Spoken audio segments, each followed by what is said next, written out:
Welcome back everyone, I hope you're doing well today. We are finally back with another video, and the game has been out for about a month and a half with no major gameplay patch delivered nor scheduled, and a lot of people have become frustrated with the state of the game. So, this video will discuss workarounds for issues that have come up in gameplay for most people to hopefully ease the pain until a patch comes.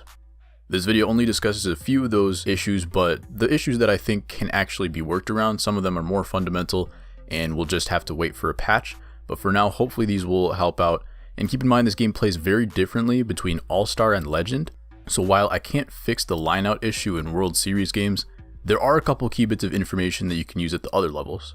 So first of all, what are the main flaws that can be worked around? They are catcher meter not popping up, bloop hit frequency, warning track fly ball drops, and lineout frequency, at least to some degree on All-Star and Hall of Fame. So for the catcher meter, early in the season I had consistent success pressing triangle as the ball was about halfway from the pitcher and the plate. At that point a lot of people were having issues with the meter and I was not. So if you need a starting point for how to fix the catcher meter, that's where I would start. But recently the meter has been a little bit more inconsistent for me, and I believe I've been waiting a little too long to hit the button when the ball is a little too close to the plate. But otherwise I would just start by pressing the triangle button when the ball is halfway to the plate and go from there. I've also heard of people button mashing triangle as the pitch leaves, so just pressing it as many times as you can as the pitch is coming to the plate. So you can try that as well. I've heard it works, but I haven't tried it. So next up is the bloop hit frequency, and sometimes you can actually lose games just because people are late on every pitch. And there is a little bit of a way to work around that. If you'd like an in-depth approach to pitching and avoiding those bloopers, be sure to check out one of my previous videos listed in the cards. But in general, bloopers occur the most on low and in fastballs and sinkers off of the plate. The only time I throw a pitch in that spot is if I think they aren't swinging, or maybe I think that the hitter's really dangerous and is probably going to hit a home run off of me if I go back to the same spot I was pitching to before. So maybe sometimes I think that a bloop hit would be better off than someone hitting a home run. And generally if I do throw in there, I try to get the ball above the knee and just a little bit off the plate, so never low and off the plate inside. Of course, you will still see bloopers, don't get me wrong. You will still see bloopers hit against you, but they should no longer be the reason that you lose games. It shouldn't be someone getting 15 bloopers off of you and scoring 7 runs. One thing about this issue is that it could be so fundamental to the hitting engine that it can't properly be tuned with a patch. So this might be a workaround that actually could be used throughout the whole year. Hopefully it does get patched, but who knows. Now this last thing I want to talk about for workarounds is a little bit more fundamental to the hitting engine, and you have to have a little bit more skill to do this. So the final issue that you may need to work around right here is the frequency of lineouts. This issue is more prevalent the higher difficulty you play online. So for the guys who play on Legend, unfortunately I don't really have any concrete suggestions, but maybe what I say here is going to help you. And when you play on All-Star, it's usually more rewarding anyway, so it's not a huge deal. So this workaround is mostly meant for people struggling to get rewarded on Hall of Fame, but it can also give you an edge on All-Star as well. So before we get into it, for those people saying that not every line drive needs to be a hit, yes, I get that, but on average, a major league hitter gets a hit on 2 out of every 3 line drives. This game doesn't need to be exactly at that level, but minimum 50% of line drives should be a hit. And some of the best players at MLB The Show are seeing rates around 10% in many games. So for that reason, I haven't even attempted to play on Legend. Once I make World Series, I'm just sitting there and waiting. Because I'm not a top player, and it would be even more frustrating when I square up 10 balls in a game, and on top of that, it's only getting a couple hits out of that. And I'm sure you guys have seen the same thing at different levels. So the first way that I found out to work around this, or even just straight up improve your hitting in general, is to preload the PCI, control a quadrant of the zone, and guess hit. So before a pitch, I will generally guess fastball up or sinker low or something like that, and start my PCI where I think the pitcher is most likely to throw it. Then as the pitch is coming in, I adjust to the spot that I need to react to, ideally within that quadrant of the plate. So if I'm starting low and in, I don't really want to go high and away on the same swing. Of course, you can still get good results. There's a lot of randomness to the game, so anything could happen. And you shouldn't take strike 3 over the middle of the plate, that's not what I'm saying. But if you want the most consistent results, this has been surefire for me. Now this technique's advantages are actually most apparent on All-Star, where I've seen countless times where if I start my PCI at the very bottom of the zone and get a sinker that's actually like 6 inches below the zone, I still hit a line drive for a base hit despite not actually squaring it up. And in the same setting, if I were to start my PCI in the middle of the plate or slightly higher and end up squaring up a sinker low but in the zone, it ends up just being hard ground ball.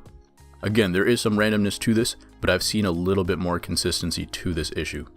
So what I'm saying is, despite the better PCI placement on the second situation, I got rewarded for my hitting approach in the first situation. Now in Hall of Fame, it doesn't work exactly like this.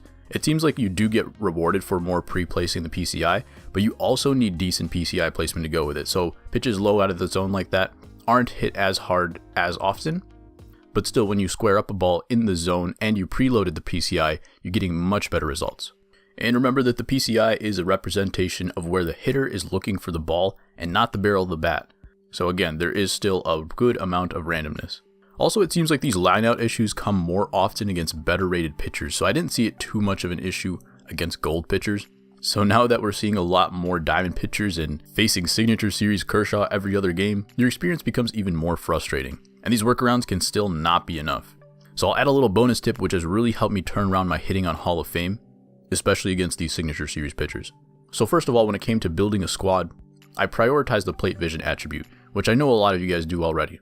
But certain guys like Matt Kemp and Carlos Gomez, who were doing really well for me, just had really low vision and it wasn't getting the job done as consistently. And I will be doing some more additional experimenting with ratings and what to prioritize over others, so I can get you another video for that. But to me at the moment, it seems like plate vision and high contact right now are more important than power to me, especially with the way that guys like Gwynn, Ichiro, and Lofton are actually smoking the ball. So at first I thought, like these guys, maybe low power was the most important for dropping the line drives in front of outfielders, but it turns out that even high power guys are finding holes if you power swing. So what I mean by that is, yeah, Gwynn and Lofton are great, but also Signature Series Frank Thomas is actually my best hitter right now. So both of those ends of the spectrum are good. So at this point, it doesn't matter who I have up at the plate against a Signature Series pitcher. If his PCI is big enough, I'm power swinging until I get to 2 strikes, and then on Hall of Fame I'll go to contact swing. On All-Star I'll just use a normal swing. So early in this month, I was scoring 1 run off of Signature Series Kershaw maximum in the entire game, and I was just loaded with deep flyouts and lineouts.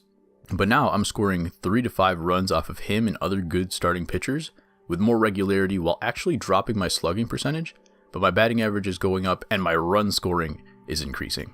Again, Signature Series Frank Thomas is my best hitter, even in terms of batting average. So you don't have to get rid of the power, but if you're considering someone like maybe Eddie Matthews who has okay contact, okay vision, and good amount of power, I would probably go with someone who has much more contact, much more vision. Even with a lower power rating, it feels like I'm still getting just as much slugging out of that guy. What I mean is, Tony Gwynn in Hall of Fame is probably still hitting as many home runs as Eddie Matthews. So, without changing anything else about your hitting, and by the way, we will have a video about hitting tips out soon, you should get better results just by going high vision, high contact, power swing. So let me know if that helps. So to conclude, with the amount of time that it's taking to get a gameplay patch out, honestly I assume some of the deeper randomness within the hitting engine will be addressed.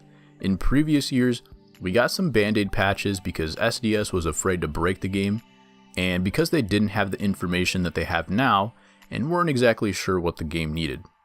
But in the meantime, if we still plan on playing the game, which if you love baseball like I do, you're going to want to play the game, so we need to be able to work around some of the flaws, and also I don't want to get my hopes up that a patch will solve everything, or anything at all. I also don't want to give advice that would give you really bad habits to overcome things like lineouts. So some people said like swing later or slap the ball, don't try to square up the ball, use directional. These are all bad habits, so I don't want to give you those as workarounds. So hopefully these are more fundamental that you can put into the game without having to change anything.